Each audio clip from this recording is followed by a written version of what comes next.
इस रहस्यमयी लोक कथा के विश्लेषण में आपका स्वागत है। आज हम देवगढ़ के उस शांत पहाड़ी कस्बे की एक ऐसी खौफनाक घटना पर चर्चा करने वाले हैं जो आपको ये सोचने पर मजबूर कर देगी कि क्या मौत के बाद वाकई सारे बंधन टूट जाते हैं। चलिए सीधे इस डरावने और रहस्यमयी सफर की शुरुआत करते हैं। जरा इस खौफनाक मंजर की कल्पना कीजिए। रात के ठीक 2 बज रहे हैं, हर तरफ गहरा सन्नाटा है। आदित्य नाम का शख्स पानी पीने के लिए अपनी किचन की तरफ बढ़ता है। वो बिना लाइट जलाए अंदर कदम रखता है और अचानक उसकी सांसें अटक जाती हैं। सामने कोई खड़ा है, लाल कपड़ों में, खुले बालों के साथ, और जैसे ही वो चेहरा पलटती है, आदित्य के पैरों तले जमीन खिसक जाती है। वो उसकी पत्नी संजना थी, वही संजना जिसका उसी सुबह अंतिम संस्कार किया गया था। ये वो भयानक मोड़ है जहां से हमारी आज की कहानी में वास्तविकता और अलौकिक दुनिया आपस में पूरी तरह से टकरा जाती हैं। अब इस पूरी घटना के केंद्र में एक शब्द है मोह। सुनने में कितना आम सा शब्द लगता है ना, लेकिन इन लोक कथाओं और स्थानीय मान्यताओं के अनुसार मोह सिर्फ कोई साधारण प्यार नहीं है।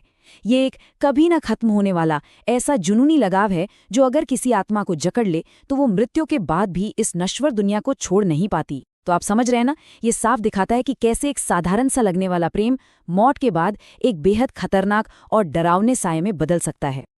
तो चलिए इन उलझे हुए रिश्तों के सच और एक बहन के उस बड़े त्याग की तरफ चलते हैं जहां से ये सब शुरू हुआ। थोड़ा समय में पीछे चलते हैं और उस जटिल त्रिकोणीय प्रेम को समझते हैं जिसने इस अलौकिक जुनून को जन्म दिया। अगर हम घटनाओं के क्रम को देखें तो शुरुआत होती है देवगढ़ में, जहां आदित्य की मुलाकात संजना से होती है और दोनों में बहुत गहरा प्यार हो जाता है। लेकिन कहानी में ट्विस्ट तब आता है जब परिवार वाले आदित्य की शादी संजना की छोटी बहन श्रुति से तय कर देते हैं। अब जब श्रुति को आदित्य और अपनी बड़ी बहन संजना के प्यार के बारे में पता चलता है तो वो बहुत ही शालीनता से अपने प्यार का बलिदान दे देती है। इसके बाद आदित्य और संजना की शादी हो जाती है। सब कुछ एकदम परफेक्ट चल रहा होता है, लेकिन ठीक 3 साल बाद अचानक हार्ट फेल होने की वजह से संजना की मौत हो जाती है। और बस यहीं से शुरू होता है वो खौफनाक सिलसिला जिसने सबको दहला कर रख दिया। संजना की मौत के बाद शमशान घाट का ये दृश्य बहुत कुछ बयां करता है। चिता को अग्नि तो दे दी गई, लेकिन वहां मौजूद लोगों ने एक बहुत ही अजीबोगरीब चीज महसूस की। वो शरीर ठीक से जल ही नहीं रहा था, बस लगातार धुआं उठ रहा था। स्थानीय मान्यताओं के अनुसार ये एक बहुत बड़ा संकेत था कि आत्मा का अपनी देह और इस दुनिया से मोह अभी छूटा नहीं है। शमशान में किसी ने कहा था, ये शरीर छोड़ना नहीं चाहता, ये आत्मा मोह में फंसी है। और सच मानिए, ये बात उस समय के बेचैन कर देने वाले माहौल को बिल्कुल सटीक तरीके से दर्शाती है। अब बात करते हैं उन परछाइयों और अनहोनी घटनाओं की, एक ऐसे अनदेखे मेहमान की जिसने आदित्य की जिंदगी को पूरी तरह बदल दिया। संजना के जाने के बाद आदित्य पूरी तरह टूट चुका था और श्रुति इस दुख में उसका सहारा बन रही थी। दोनों एक दूसरे के करीब आ रहे थे, लेकिन उन्हें बिल्कुल अंदाजा नहीं था कि उन्हें कोई लगातार देख रहा है। स्रोत सामग्री के अनुसार जल्द ही उस अदृश्य साये ने अपना खौफ दिखाना शुरू कर दिया। और ये सिर्फ कोई मानसिक भ्रम नहीं था। गली के मोड़ पर अचानक किसी लाल साड़ी वाली औरत की झलक दिखना, घर लौटने पर किचन का सामान रहस्यमयी तरीके से बिखरा मिलना, और तो और जब घर में कोई नहीं होता तब भी किचन में एकदम गरम चाय का तैयार मिलना। सोचिए, रात में सोते हुए अगर सीने पर एक भारी और दम घोटने वाला वजन महसूस हो तो कोई क्या करेगा। ये सारी घटनाएं साफ इशारा कर रही थीं कि संजना की आत्मा अब पूरी तरह से घर में लौट आई है। लेकिन ये खौफ सिर्फ बाहरी परछाइयों तक सीमित नहीं रहा। कहानी अब और भी डरावनी हो जाती है जब श्रुति पर संजना का साया पड़ने लगता है, यानी 2 आत्माएं और सिर्फ एक शरीर। और ये बात इस विरोधाभास को कितनी खूबी से दर्शाती है। यहाँ श्रुति के व्यवहार में एकदम चौंकाने वाला बदलाव आता है। एक तरफ उसका अपना स्वभाव एक मासूम सा व्यक्तित्व था, वो आदित्य और संजना के कुछ बहुत ही निजी राज से बिल्कुल अनजान थी, लेकिन दूसरी तरफ उस पर हावी हो रहे लक्षण सच में रोंगटे खड़े कर देने वाले थे। श्रुति अचानक बिल्कुल वैसी ही लाल बिंदी लगाने लगी जैसी संजना लगाती थी। वो चाय की पत्तियों को ठीक उसी खास तरीके से भूनने लगी। और सबसे हैरान करने वाली बात तो ये थी कि उसे उस छिपे हुए लाल दुपट्टे और चांदी की पायल के बारे में भी पता चल गया, जो सिर्फ आदित्य और संजना का राज था। अब ये बिल्कुल साफ हो चुका था कि वो शरीर अब सिर्फ श्रुति का नहीं रहा था।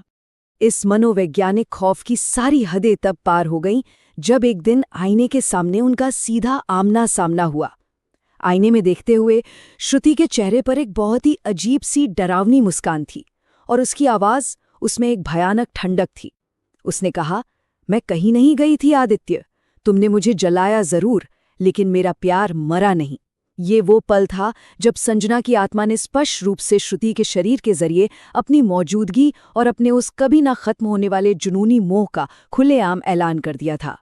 इसके बाद जो हुआ वो और भी खौफनाक था। अब बात करते हैं उन खौफनाक मांगों की और उस तांत्रिक की। ये थी उस अलौकिक पागलपन की कीमत। अब स्थिति पूरी तरह से बेकाबू हो चुकी थी। संजना की आत्मा श्रुति और उसके अजन्मे बच्चे को इतनी आसानी से छोड़ने वाली नहीं थी। उसने आदित्य के सामने कुछ ऐसी मांगे रखीं जो किसी की भी रूह कंपा दें, और ये कोई साधारण मांगे बिल्कुल नहीं थीं। पवित्र तेल का एक दीपक जो बिना किसी की नजर पड़े लगातार 7 रातों तक जलता रहे, उस खास मंदिर की मूर्ति जहां आदित्य और संजना पहली बार मिले थे, और सबसे खौफनाक बात, एक इंसान की बलि। ये मांगे साफ दिखाती हैं कि कैसे एक पवित्र प्यार मृत्यु के बाद एक खतरनाक पागलपन का रूप ले चुका था। जब आदित्य के पास सब कुछ खोने का डर था और कोई और रास्ता नहीं बचा, तो उसने बाबा सुदर्शन नाथ की मदद लेने का फैसला किया। पुराने पहाड़ी आश्रम के ये बाबा स्थानीय लोक कथाओं में काफी प्रसिद्ध हैं, खासकर ऐसी खतरनाक और जुनूनी आत्माओं को मुक्त कराने के लिए।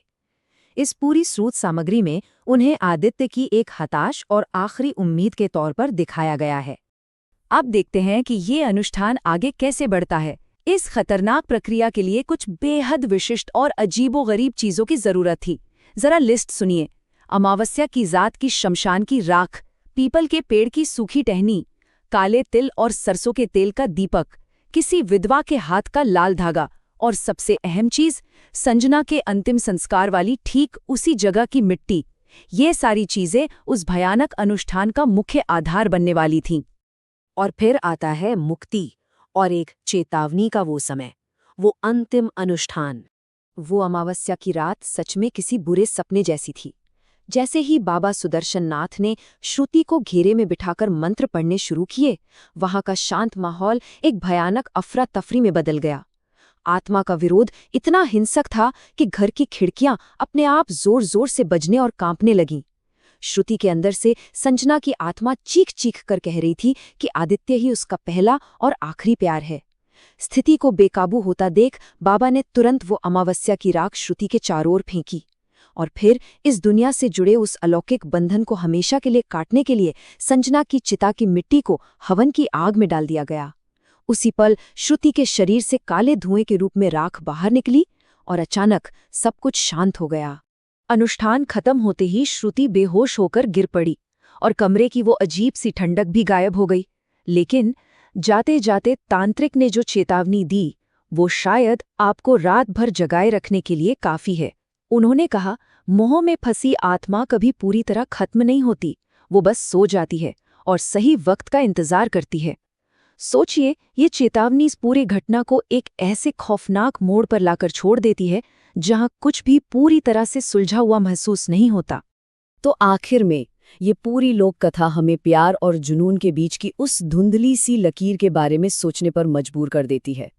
मोह की इस भयानक ताकत को देखने के बाद एक सवाल है जो हमारे जहन में हमेशा के लिए घर कर जाता है। क्या ऐसा जुनूनी मोह और अधिकार जताने की भावना कभी सच में मरती है? ये एक ऐसा सवाल है जिसका जवाब शायद कोई नहीं जानता। इस रहस्यमयी लोक कथा के विश्लेषण में हमारे साथ जुड़ने के लिए आपका बहुत बहुत धन्यवाद।